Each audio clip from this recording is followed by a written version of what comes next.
Hello friends, welcome back. आप सभी का अपने ही चैनल पर बहुत बहुत स्वागत है। दोस्तों, आज की हमारी स्टोरी है सैंड एंड स्टोन, यानी रेत और पत्थर, जिसके माध्यम से आप एक नई अच्छी कहानी सीखने के साथ साथ आप अपनी इंग्लिश को इम्प्रूव कर सकते हैं। कैसे? क्योंकि आप जानते हैं कि इंग्लिश कहानी पढ़ना इंग्लिश को इम्प्रूव करने के लिए कितना ज़रूरी होता है। क्योंकि आप इंग्लिश कहानी से इंग्लिश के ढेर सारे नए नए वर्ड्स और ग्रामर की छोटी बड़ी बातें सीखते हैं, ठीक है, वो भी इंजॉय करते हुए। तो चलिए बिना समय गंवाए हम इस कहानी को शुरू करते हैं।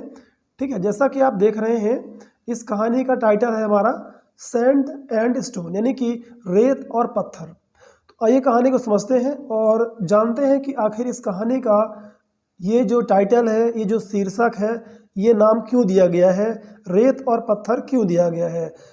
कहानी काफ़ी इंटरेस्टिंग है, आप इसको पूरा देखिएगा, ठीक है, पूरा समझिएगा, तभी आप इसको एंजॉय कर पाएंगे अच्छी तरह से और आप इंग्लिश सीख पाएंगे। ठीक है, तो आइए हम आगे बढ़ते हैं फटाफट। John and James were best friends. यहाँ पर जॉन और जेम्स ये बहुत ही अच्छे मित्र थे। ठीक है, दे फॉट, वे लड़ते थे, वे झगड़ते थे। ठीक है, फाइट, फॉट, फॉट, तो ये फाइट का सेकंड फॉर्म है। ठीक है, तो इसका मीनिंग आप निकाल सकते हैं कि वे लड़े या झगड़े, या चूंकि पास्ट की बात है, या वे झगड़ते थे या लड़ते थे। ठीक है, किस लिए? फॉर मैनी रीजन्स, कई कारणों के लिए। फॉर मतलब के लिए, मैनी मतलब कई, रीजन्स यानी कारण या वजह, तो कई वजहों के लिए वो लड़ते थे। But never gave up their friendship. But लेकिन, नेवर मतलब कभी नहीं, गेव अप, गिव अप का सेकंड फॉर्म है। गिव अप मतलब त्याग देना या छोड़ देना। लेकिन वो अपनी फ्रेंडशिप, देयर मतलब कि अपनी या उनके, ठीक है, तो वो उनकी फ्रेंडशिप या वे अपनी दोस्ती कभी नहीं छोड़ते थे, कभी नहीं त्यागते थे। ठीक है, आइए नेक्स्ट आगे बढ़ते हैं। दे वेंट, वे गए, कहाँ गए आइए देखते हैं। They went in search of a job and visited many places to earn some money. They went, went क्या है दोस्तों? गो का सेकंड फॉर्म है। दे यानी वे गए, ठीक है, इन सर्च ऑफ की तलाश में। इन सर्च ऑफ मतलब होता है खोज में या तलाश में। किसके तलाश में? अ जॉब, एक काम की तलाश में। एंड विजिटेड और भ्रमण किए, विजिट किए, मैनी प्लेसेस कई जगहों को उन्होंने भ्रमण किया, उन्होंने विजिट किया। किसके लिए? टू अर्न सम मनी, कुछ पैसे कमाने के लिए। टू अर्न मतलब कमाना, लेकिन यहाँ पर टू अर्न जो है एक पर्पस बता रहा है, उद्देश्य बता रहा है। कई बार क्या होता है, टू के साथ वर्ब का फर्स्ट फॉर्म प्रयोग करते हैं उद्देश्य बताने के लिए। जैसे यहाँ पर टू अर्न मनी, पैसे कमाने के लिए। ठीक है, सम यानी कुछ, तो सम का जो यूज़ है वो काउंटेबल और अनकाउंटेबल चीज़ों के लिए होता है। जैसे some water, some milk, some money. यहाँ पर मनी भी क्या है? अनकाउंटेबल वर्ड होता है, आप ध्यान रखें, मनी अनकाउंटेबल वर्ड होता है। ठीक है, आप नोट या कॉइन्स आप गिन सकते हैं, नोट कॉइन्स काउंटेबल में आता है, लेकिन जो मनी वर्ड है ये अनकाउंटेबल माना जाता है। तो ये छोटी मोटी बातें आपको नोट करनी चाहिए, ध्यान करना चाहिए। ठीक है, तभी आप अपनी इंग्लिश को परफेक्ट बना सकते हैं। ठीक है, दे पास्ड थ्रू वेरियस प्लेसेस। दे पास्ड थ्रू, पास थ्रू मतलब होता है गुजरना, ठीक है, किसी जगह से होकर गुजरना। वेरियस मतलब कई, तो वे कई जगहों से गुजरे।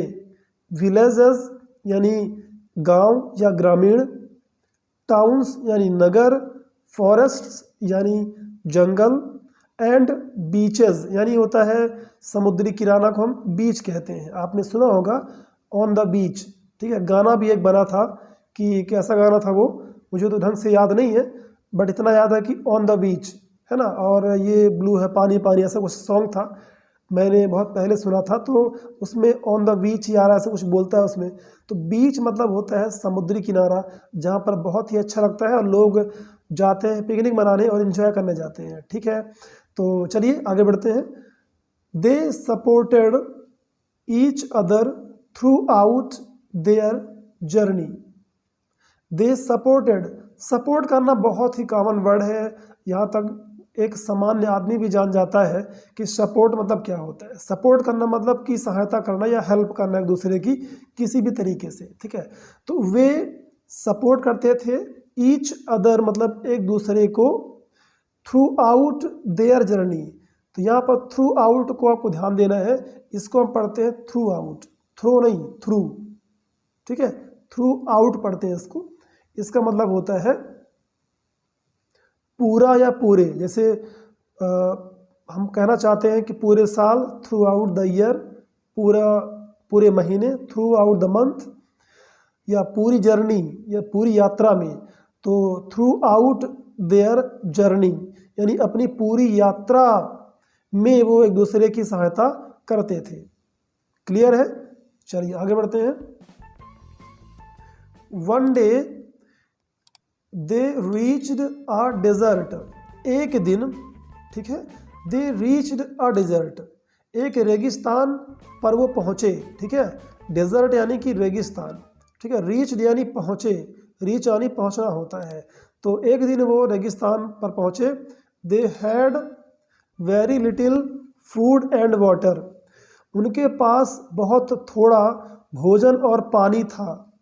जॉन सैड, जॉन ने कहा, that they should save the food and water for later use.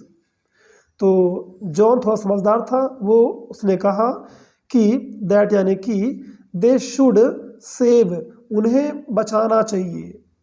ठीक है, दे मतलब वे या उन्हें, तो उन्हें बचाना चाहिए, सेव करना चाहिए क्या, food and water for later use.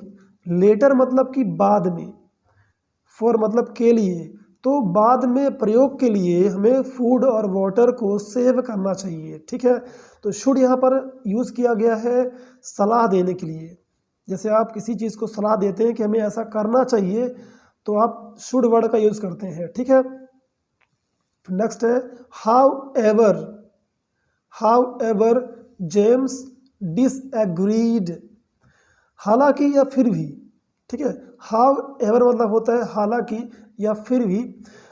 James जो था वो डिसएग्री हो गया, मतलब असहमत हो गया। डिसएग्री मतलब असहमत होना। ठीक है, he wanted to drink water, वह पानी पीना चाहता था। Want, wanted, wanted. ठीक है, सेकंड फॉर्म। आप जानते हैं कि स्टोरी में ज़्यादातर जो होता है वर्ब की सेकंड फॉर्म या पास्ट टेंस का यूज़ करते हैं। ठीक है, जैसे हैड, वॉज, वर, वर्ब की सेकंड फॉर्म, ये सारे पास्ट टेंस को बताते हैं। क्लियर है, तो वह चाहता था पानी पीना। ठीक है, एज क्योंकि। अब देखिए यहाँ पर जो एज वर्ड है ये बहुत ही यूज़फुल है, मोस्ट यूज़फुल, क्योंकि इसके कई सारे मतलब होते हैं। जब ये सेंटेंस के बीच में एज अ कंजंक्शन यूज़ होता है तो इसका मीनिंग होता है क्योंकि, या जैसे, के रूप में, है ना, की तरह, इस तरह इसके कई सारे 3-4 खास मतलब होते हैं। तो यहाँ पर मैं आपको बताना चाहूँगा कि इसको ध्यान दिया करिए कि इसका यूज कहाँ हुआ है। तो यहाँ पर सेंटेंस के बीच में हुआ है, तो इसका यूज एज अ कंजंक्शन हो रहा है। ठीक है, एज यानी क्योंकि। He was very thirsty, thirsty यानी होता है प्यासा, थर्स्टी, यहाँ पर आर लगभग साइलेंट है। ठीक है, थर्स्टी, तो वह बहुत प्यासा था। ठीक है, दे क्वारल्ड, वे झगड़े, क्वारल्ड यानी कि झगड़ना या लड़ना, तो वे झगड़े विथ ईच अदर, एक दूसरे के साथ, फॉर वाटर, पानी के लिए। ओके, पानी के लिए वो एक दूसरे से लड़े। जॉन पानी और फूड बचाना चाहता था, लेकिन जेम्स जो है उसी समय उसको प्यास लगी थी तो वो पानी पीना चाहता था। जॉन स्लैप्ड जेम्स, तो जॉन ने जेम्स को थप्पड़ मारा।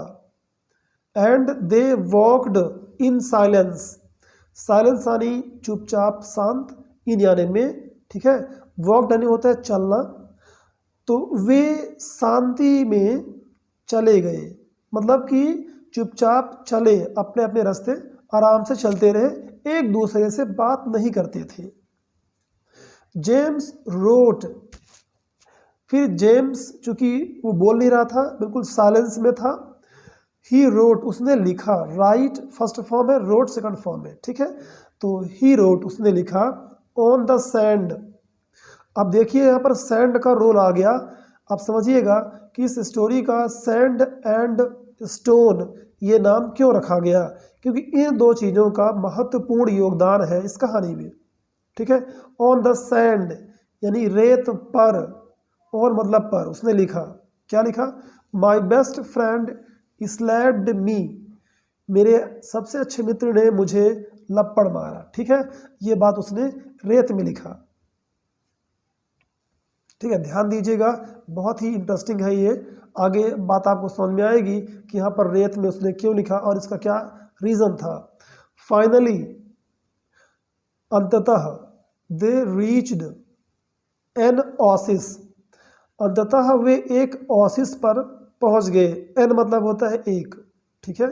ओसिस क्या होता है? मरुद्यान। मरुद्यान मतलब कि जैसे जो रेगिस्तान होता है, अगर वहाँ पर कोई हरी भरी जगह मिल जाए जहाँ पर पानी होता है, ठीक है, तो उसे बोलते हैं ओसिस, मरुद्यान, ठीक है। तो वहाँ पर वे पहुँचे। दे वर वेरी हैप्पी, वे बहुत खुश थे। And had a lot of fun in the water, ठीक है। हैड मतलब करना भी होता है, ठीक है, लेना भी होता है। हैव का मीनिंग, तो ये हैव का सेकंड फॉर्म है एक्चुअल में। हैव लेना, जैसे खाने पीने और एंजॉय करने में हम लोग हैव का यूज़ करते हैं, तो ठीक है। हैव मतलब करना या लेना, उसी का सेकंड फॉर्म हो गया हैड। तो उन्होंने अलॉट ऑफ मतलब होता है बहुत सारा, अलॉट ऑफ बहुत सारा उन्होंने फन किया। फन मतलब मज़ा, इंजॉय। तो उन्होंने इन द वाटर, पानी में, तो पानी में वो बहुत सारा फन किए, मज़ा किए। While they both were bathing, while मतलब होता है के दौरान, वे दोनों, दे बोथ वर बाथिंग यानी वो दोनों नहा रहे थे, ठीक है। तो बेथ यानी होता है नहाना, ठीक है, उसमें आईएनजी लगा दिया गया है, बेथिंग। एक्चुअल में वैसे अगर मैं आपको बताऊं तो देखिए, BATHE ये होता है बेद, इसको पढ़ते हैं बेद।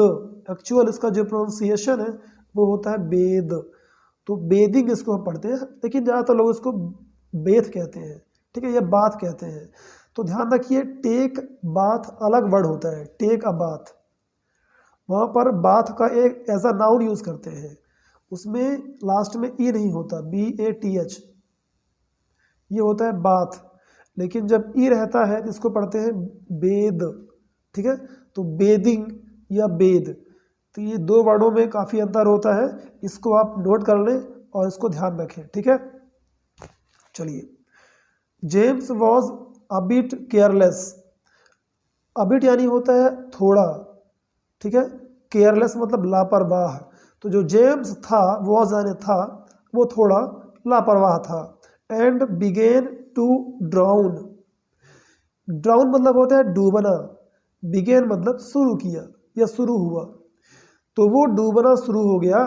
John rushed to him and saved him, John जल्दी से, तेजी से उसकी तरफ गया और उसे बचा लिया, ठीक है। तो यहाँ पर जो हिम वर्ड आया है, इसमें इसका मतलब होता है उसे, हिम यानी उसे, ठीक है।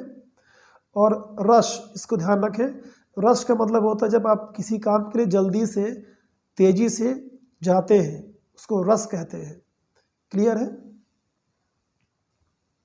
नेक्स्ट है, James hugged his friend and thanked him, जब जेम्स बच गया उसने अपने मित्र को गले लगा लिया और उसे धन्यवाद दिया। They had a little nap, nap मतलब होता है हल्की सी नींद, थोड़ा सा झपकी लेना या आराम करना, ठीक है, दोपहर में कुछ समय के लिए, ठीक है, थोड़ा सा सोना होता है। जैसे मान लीजिए आप कभी दोपहर में सोते हैं आधे घंटे के लिए, 1 घंटे के लिए, उसे नैप कहते हैं। तो दे हैड यानी वे लिए, उन्होंने लिया, क्या लिया? अ लिटिल नैप, एक छोटी सी नींद उन्होंने लिया, आराम किया। And decided to leave the place, और उस प्लेस को, उस जगह को छोड़ने का निर्णय लिया। डिसाइडेड, निर्णय लिया, टू लीव, छोड़ने के लिए, द प्लेस, उस जगह को। When they were about to leave. अब यहाँ पर आपको एक बहुत अच्छी बात सीखने को मिलेगी, ठीक है। अबाउट टू लीव मतलब होता है निकलने वाले थे। यहाँ पर वर मतलब थे, वॉज मतलब था, थी, वर मतलब थे, ठीक है। अबाउट टू के बाद जब किसी वर्ब का यूज होता है, फर्स्ट फॉर्म वर्ब का प्रयोग करते हैं, about to go, about to leave, about to play, तो उसका मतलब होता है कि हम वो कार्य करने वाले हैं या थे, ठीक है। इज एम आर है तो है, वॉज वर है तो थे। अबाउट टू लीव वो निकलने वाले थे, ठीक है। James carved something on the rock, फिर जेम्स ने दोबारा, रॉक यानी पत्थर या चट्टान, ठीक है। कार्व्ड आप देख रहे हैं, इसका मतलब होता है नक्काशी करना या टाकना, किसी पत्थर पर, चट्टान पर जो लिखते हैं हम लोग उसको बोलते हैं कार्व करना, ठीक है, या इंस्क्राइब करना। तो जेम्स ने रॉक पर यानी चट्टान पर कुछ लिखा, उसमें नक्काशी किया, ठीक है। क्या लिखा देखिए, it was my best friend saved my life.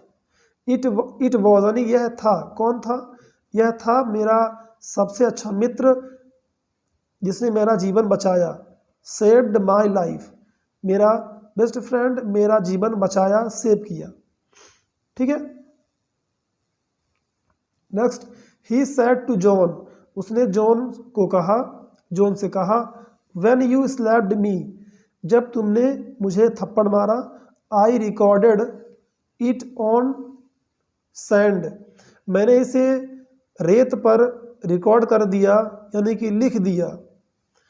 The wind would have blown it away by now, the wind यानी हवा, वुड हैव ब्लोन मतलब कि ब्लो, ब्ल्यू, ब्लोन, ये ब्लो मतलब होता है बहना, जैसे हवा बहती है ना, किसी चीज़ को बहा ले जाती है, तो ब्लो मतलब बहना भी होता है और बहाना भी होता है। तो उसको कह रहा है कि जो हवा है उसको बहा दी होगी, इट अवे बाय नाउ यानी अब तक, बाय नाउ यानी अब तक, ठीक है। इट यानी इसे, जो उसने लिखा था रेत पर, अवे मतलब कि उसको किसी चीज़ को दूर कर देना, हटा देना या कि दूर ले जाना, ठीक है। तो उसका मतलब ये है कि हवा उस चीज़ को जो मैंने लिखा था रेत पर उसको बहा दी होगी, अब तक रेत को बिल्कुल बहा दी होगी, जो मैंने लिखा था वो पूरी तरह से मिट गया होगा, ठीक है।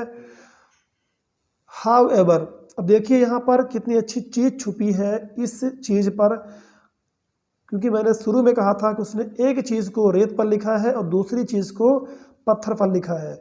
अभी देखिए, थोड़ा सा रुकिए, वेट करिए 2 मिनट, ठीक है। हाउएवर, हालांकि, फिर भी, when you saved my life, जब तुमने मेरा जीवन सेव किया, बचाया, I recorded it on rock, मैंने इसे रॉक पर यानी कि चट्टान पर रिकॉर्ड कर दिया, लिख दिया। It will remain there forever, remain मतलब होना या रहना, इट यानी यह क्या, जो लिखा है, विल मतलब गागीगे, फ्यूचर की बात हो रही है, तो यानी कि यह हमेशा के लिए इस पर रहेगा, ठीक है। देयर मतलब वहाँ, तो वहाँ पत्थर पर जो मैंने लिख दिया वो हमेशा, फॉरएवर मतलब हमेशा के लिए उस पर रहेगा, क्योंकि पत्थर पर लिखी हुई चीज़ है ना बहुत समय तक रहती है, कभी वो ख़त्म नहीं होती, मिटती नहीं है, ठीक है। अगर पत्थर वो है तो, अगर पत्थर फिनिश हो गया, पत्थर ख़त्म हो गया, फूट गया, तो तभी वो मिटेगा। तो यहाँ पर देखिए कितनी प्यारी बात है, कितनी अच्छी बात है कि उसने, देखिए, उसने अच्छाई को पत्थर पर लिखा और जो एक निगेटिव चीज़ थी उसको उसने रेत पर लिखा। तो यहाँ पर संदेश यही मिलता है हमको कि जो निगेटिव चीज़ें होती हैं लाइफ में उसको आप भुला दीजिए, ठीक है। उन चीज़ों को अपने लाइफ से धीरे धीरे दिमाग से उतार दीजिए, लेकिन जो बेहतरीन चीज़ें हैं, जो लोगों ने आपके साथ अच्छा किया है, अच्छा हुआ है, उसको याद रखें, तभी आपका जीवन खुशहाल रहेगा और आप खुश रह पाएंगे, जीवन में आगे बढ़ पाएंगे। ठीक है, यदि आप बुराइयों में, नेगेटिव चीज़ों में उलझे रहेंगे तो आपका जीवन जो है निराशपूर्ण हो जाएगा, निराशा से भर जाएगा और आपके अंदर आगे बढ़ने का, कुछ अच्छा करने का उत्साह नहीं रहेगा। ठीक है, और आपके रिश्ते भी अच्छे रहेंगे, सब कुछ बेहतर चलेगा। तो ये एक बेहतरीन सीख देती है ये कहानी। तो आइए देखते हैं लास्ट में क्या है। काफ़ी अच्छा संदेश है हमारे लिए। We have to forget. ठीक है, वी हैव टू फॉरगेट, हमें भुला देना है। ठीक है, हैव टू, कोई काम करना है तो हमें भुला देना है। द बैड थिंग्स, यानी बुरी चीज़ों को हमें भुला देना है। And cherish the good things done to us. Cherish मतलब होता है सजोना या पोसना।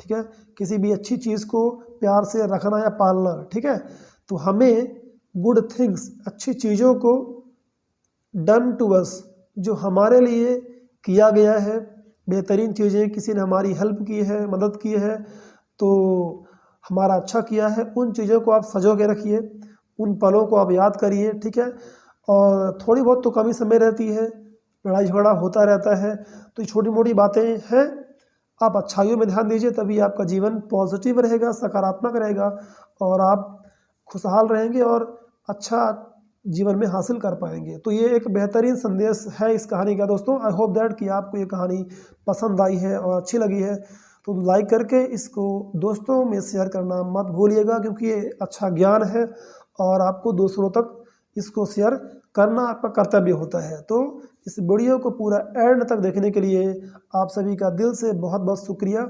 हम फिर मिलेंगे इसी तरह की इंटरेस्टिंग कहानी के साथ नेक्स्ट वीडियो में।